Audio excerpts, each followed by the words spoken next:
Kailan na na-invite niya, halimaw. Ano halimaw? Yung paglabas ng bahay, kaga, ha? Hindi ko pakali. Yung kabila naman niya, tarashir. Ano yung tarashir? Tamad. Pinakapitan sa halaman, kahit ugulatin mo, nakagalan pa rin. Diba, nakagayan tarashir sa halaman, nakagayan lang eh. Nakagayan na siya. Yun, kabila tarashir, kabila halimaw. Talagang magkalayo. So, ang laki ng waiting niya. Ako, almost na naman. Ayos lang. Ang waiting ko, around 600. Ideal lang na waiting yan. Galing, ano? Tapos may cut-off. Ano yung cut-off natin?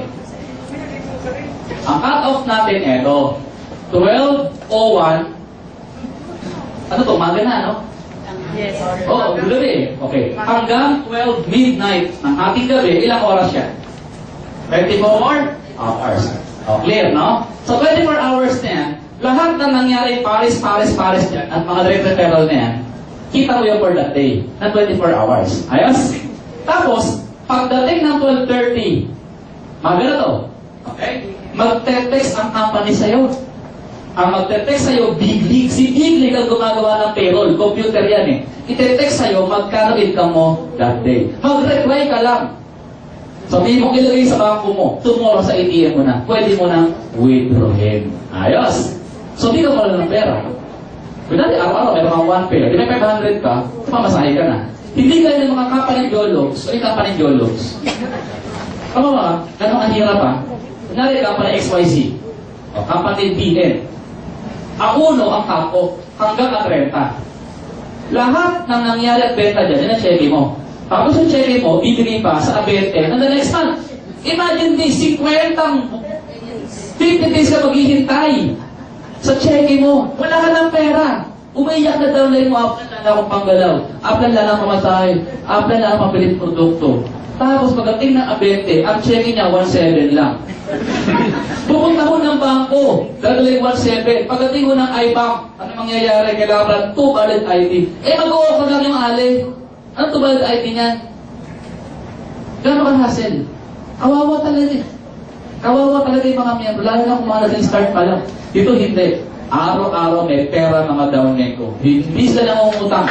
Kaya-kaya na sila. Ito yung sistema na gobyerno, wala sila. Kaya kaibigan, kung may kaibigan ka pa geologs pag network, lubusin mo na. Kaya hindi talaga lang ginagawa. Luma na itong ganitong sistema. Luma na to. Kailangan makasabay ka sa technology.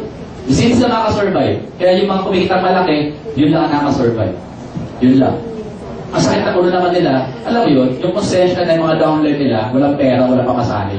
Nakalagas din ang mga tao na. Doon ako galing, kaya alam ko eh. Ito ay tingin mong ulubin. Talagang kikita yung araw-araw. Ayos? Tatlo pa lang yan. Question, nakikinig. Paano kung wala sumalit sa araw? Wala bayad. May income o wala? Wala. And that's why, hindi ako talaga naniniwala noon sa binary. Hindi ako binary. Isa ako sa mga campaign. Nagka-campaign na anti-binary. Para sa akin, pyramiding yan. Masama yan. Kawawa yung huli. Ganyan ako lagi magsalita nun. Yung pala, hindi ko naiintindihan. Nung naunawaan ko itong Sante, doon ko nalaman, patas pala ang binary. Bakit? Dahil hindi lang itong income natin. May pang-apat po tayo. Ang tawag dyan, uni-level. Ano ba yung uni-level? Okay, listen. Uni-level kasi, level by level, kumikita ka ng pera. May commission ka. Bawat level based not on qualification, but on consumption. Therefore, a legitimate company, ang income natin is always based on consumption, not only on registration. Kung puro ng registration, talagang pinamiting na yan, perahan lang yan. Kung hindi, kailangan gumagamit ka, kailangan may benta. Kasi may requirements. Lahat tayo may maintenance buwan-buwan. Ulitin ko, lahat tayo may maintenance buwan-buwan. Pagkano? Bibili ka lang dapat at least 1 box ng barley every month. Pwede na ba yun?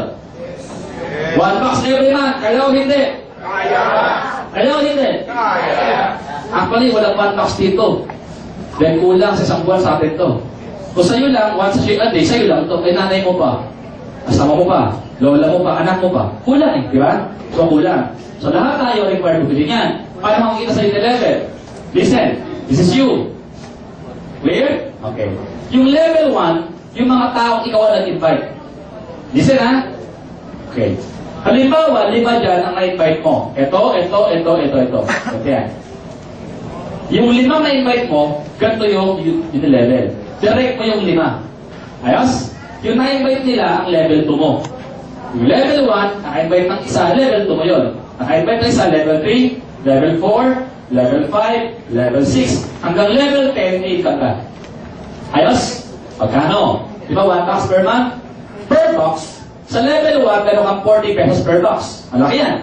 Sa second level mo, 60 ka per box. Sa third level, 20 per box. Sa fourth level, 20 per box. Sa fifth level, meron kang 20 per box. Then 40 hanggang 10th level ay 40 ka per box. Ayos? Naintindihan? Okay. I'll give you a simple simulation para makita niyo po yung pera. Pinaka-simple, the power of 5. Listen ha, for instance, 5 mahal sa buhay mo lang na-invite mo. Sa dami-dami na-invite mo, 5 lang ang matino. Ayos? 5 lang. Possible ba na yung 5 mong na-invite, makakakuha lang sa 5? No time frame, 2 taon, 1 taon, 6 months, no problem. Okay? Kung tag-5 sila, this is 25 na on your level 2. Tag-5 sila, 125. Tag-5 sila, 625. Kung tag-5 sila, this is 1,000, sorry, this is 3,125.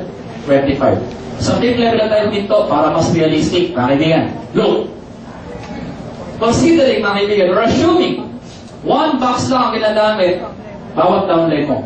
Umabot ng ganito karami, but actually, ito lang kayo makilala. Di ba? Yun yung tatawag natin, di ba, exponential growth. Kung tag-5 lang, kung tag-1 box lang ang ginamit nila, mga kaibigan, dyan pa lang, malinaw na sa'yo, ang 79,200 pesos every month na income. Ayos, pwede na? Pwede. 79,200 per month. Bukod pa yung binary mo. Look, paano? Kung hindi mo na-reach yung number of people, ang dami. Na-hit mo lang mga 1,500 people. O na-hit mo lang 2,000 users. May hit mo ba yung income na 79,200? Sagot kayo, oo. Nahihit pa. Alam mo bakit? Assuming 1 box. Gumagamit na iba ng 10 box 5 boxes. Nagbibenta pa, 20 boxes. May mga downline ako, per days, 400,000, 70,000, 100,000. Ilang box yun? Diba? So, kung mo to, kahit wala yung number of people. Naintindihan? Pag nakita mo yung 6th level, mga kaibigan, sa 6th level mo, 4,700 pesos na per month ang pwede mong kitain. Assuming 1 box lang. Imagine, kahit kalahati lang nito ang makuha mo, milyonaryo kapatid in 3 months. Diba? Simple. Gusto mong lumaki pa yan? Gusto mong lumaki pa yan? Laki ko pa. Number 5. Last. Dynamic to marketing plan. Kompleto kami. Stair-step. Ito yung career. Kung gusto mo talaga lumaki ng income mo at yumaman ka, dapat career. Pero kaming 4 na step. 1, 2, 3, 4. Ang gagawin mo lang, dapat makita yung first step. Yung first step namin is ED. ED stands for Executive Director. Ang gawin mo lang, pag-invite ka 16. 1, 2, 3, 4. Basta 16. 16. Okay? Kahit sino. Regardless of sales. Regardless of active or non-active. Basta ko nagbayad ng 3-9. Iba-ibang pangalan. 16. 16 directs. Pag na-hit mo yan, no time frame ang tawag sa'yo, ED. Executive Director. Clear? Nasaan ka na? First step. Hanggang 10th level na, pwede mong kitain pag ED ka.